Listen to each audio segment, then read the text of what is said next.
कहते हैं कि जब अंधेरे बढ़ जाएं तो चिराग भी मुश्किल से रोशनी देते हैं। इन अंधेरों में तालीम ही वाहिद जरिया था उम्मीद का, लेकिन दहशतगर्दी ने जो किया सो किया। सैलाब ने तो इल्म की रोशनी के इम्कानात ही खत्म कर दिए। 2005 से लेकर 2010 तक जो सबसे ज्यादा नुकसान पहुंचा है वो तालीम को पहुंचा है।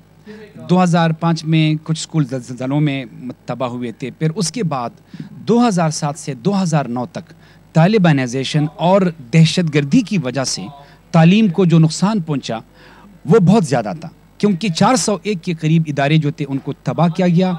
उनमें 175 इदारे ऐसे थे जिनको मुकम्मल तौर पर तबाह किया गया था। उन 175 इदारों में से अभी सिर्फ 6-7 इदारे दोबारा तामीर हुए थे, बाकी सारे इदारे जो थे उनकी तामीर करना बाकी था। बच्चे खुले आसमान तले बैठे थे, कुछ खेमों में थे कि इतने में हम थोड़े से संभलने वाले थे माशी और समाजी लिहाज से कि ऐसे सैलाब आ गए कि मैं आपको क्या बता दूं कि तूफान नूह के बाद ये शायद सबसे बड़ा सैलाब होगा। और इसने हमारा दूसरे इंफ्रास्ट्रक्चर के अलावा, मतलब कम्युनिकेशन और दूसरे तमाम इंफ्रास्ट्रक्चर्स के अलावा तालीमी इंफ्रास्ट्रक्चर को शदीद नुकसान पहुंचाया। सिर्फ सवात का ही सैलाब की चंद रातों और दहशतगर्दी के खिलाफ जंग का तकाबली जायजा लिया जाए तो सूरत हाल ये है।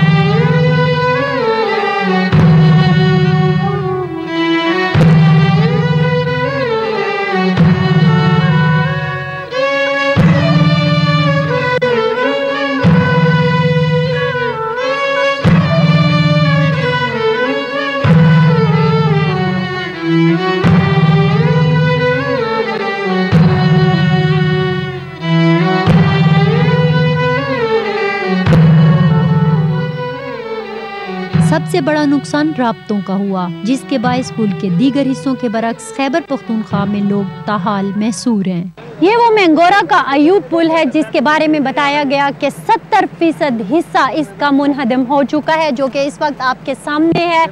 राब्ता टूट चुका है उस तरफ की लाखों की आबादी से। तहसील मट्टा और कबल और कांजू के इलाके हैं। यहाँ मैं एक अहम बात जो है वो ये बताती चलूँ कि शिद्दत पसंदों ने गुज़श्ता साल इस पुल को बारूदी मवाद से उड़ा दिया था, जिसके बाद जून में अमीर हैदर खान होती वज़ीर आला खैबर पख्तूनख्वा ने इस पुल का इफ्तिताह किया था, जो 28 जुलाई की शब आने वाले सैलाब के एक बार फिर नज़र हो गया।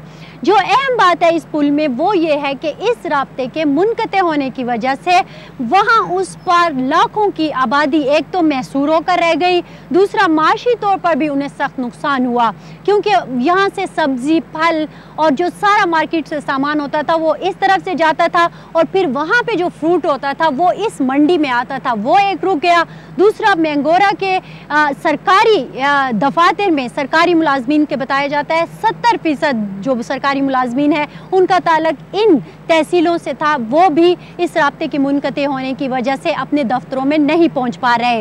एक और अहम बात, बच्चे जो स्कूल में पढ़ते थे मैंगोरा में, ज़्यादातर प्राइवेट स्कूलों के अगर हम अहम जो स्कूल हैं उनकी बात करें तो वो भी अब अपने स्कूलों को नहीं जा पा रहे हैं। और आखिरी जो अहम बात है वो ये कि कांजू में जो है पासपोर्ट ऑफिस था, कांजू उस तरफ है, पासपोर्ट ऑफिस उस तरफ रह गया और ये पुल टूट गया, जिसकी वजह से जो लाखों लोग हैं वो भी अब अपने वीज़ों से इस वक्त महरूम है। जब तक ये पुल नहीं बनेगा तो ये सिलसिला भी दोबारा से शुरू नहीं हो सकेगा। गुज़श्ता साल शिद्दत पसंदों ने इसको जब उड़ाया तो उसके बाद 6 से 8 माह लगे इस पुल को बनने में। अब देखना यह है कि सैलाब से बह जाने के बाद इस पुल को बनने में दोबारा कितना टाइम लगता है। सैलाब आया और लोग फिर रफ्ते सफ़र बांधकर अपने ही इलाकों में हिजरत पर मजबूर हुए।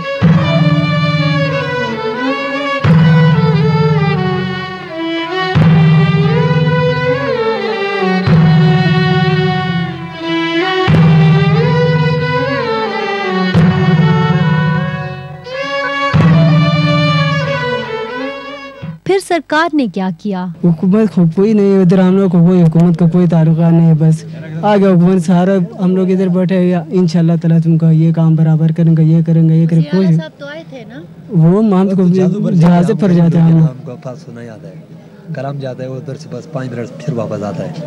ये बात है। आप क्या कह रहे थे? बस क्या बोलूँगा, और ये बात भी है, रास्ता नहीं है हम लोगों का, पानी का बहुत तकलीफ है। जब सब्जी मब्जी वो सारा उधर रह गया, बस और कोई पैसे में हम लोग को पाने, हम लोग जाएंगे बाजार से कोई सौदा बदलाएंगे। लेकिन सरकार कहती है कि आफत गैर मुतवक्का और अचानक थी। हमें तो एकदम इसने घेरा है। अगर आप बाकी प्रोविंसेस को देखें तो उनके पास तो वक्त था, हमसे बहुत ज्यादा वक्त उनके पास था, लेकिन फिर भी उनको प्रॉब्लम्स फेस करने पड़े। और किस वजह से फेस करने पड़े कि इसका मैग्नीट्यूड और स्केल ऐसा था कि अब कुदरत की तरफ से जो एक अजाब हो तो इंसान बेबस होता है।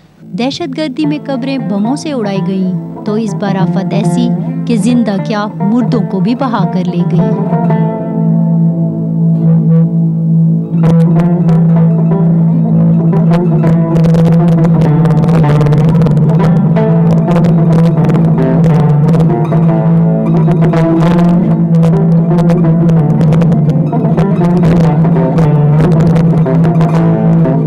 सरकार ऐसी और कयामतें कई।